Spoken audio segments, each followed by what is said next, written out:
Hello guys, welcome to my channel. My name is Rupam. আজি মই আপোনালোকক কম কেনেকৈ ফটো এখন মোবাইলৰ পৰা চাই ড্ৰ কৰিব।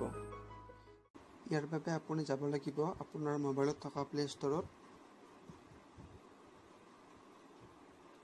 ইয়াত গৈ সাৰ্চ কৰক ড্ৰয়িং কাৰ্ড মেকাৰ। সাৰ্চ কৰক,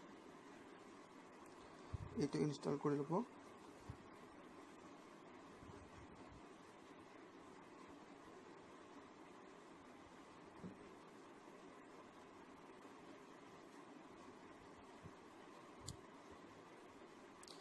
ইয়াৰ পিছত এইটো ওপেন কৰিব। ইয়াত বহুতো অপশ্যন আছে, মই আপোনাক এটা এটাকৈ দেখাই আছোঁ।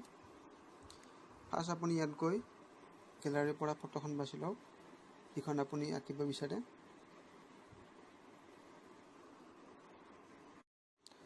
এইখন হ'ব মোৰ ৰেফাৰেঞ্চ পিকচাৰ। এতিয়া এইখনত মই গাৰ্ড বনাম। ইয়াত কিছুমান অপশ্যন আছে। প্ৰথমটো হ'ল ব্লেক এণ্ড হোৱাইট।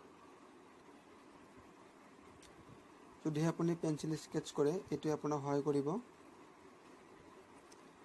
ইয়াত আপুনি স্কোৱাৰ কৰি লওক। ইয়াত বাছি ল'ব লাগিব মেজাৰমেণ্ট দ্য নাম্বাৰ অফ ৰজ। এইটো মেজাৰমেণ্ট আপোনাৰ পেপাৰ চাইজৰ ওপৰত নিৰ্ভৰ কৰিব। আপুনি পেপাৰ চাইজ অনুসৰি এইটো কিমান ৰজ লাগিব বাছি ল'ব। মই এতিয়া ইয়াত 20 লৈছোঁ। ইয়াত আপুনি লাইনবোৰ মোটা আৰু পাতল কৰিব পাৰিব। ইয়াত মই 1 লৈছোঁ।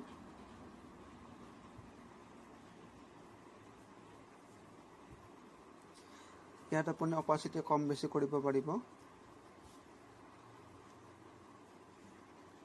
ইয়াৰ কালাৰ অপশ্যনো আছে।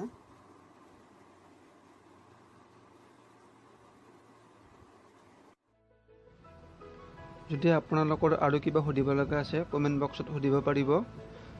This is very simple and useful technique, and don't forget to subscribe my channel and check out my other videos. Thanks for watching.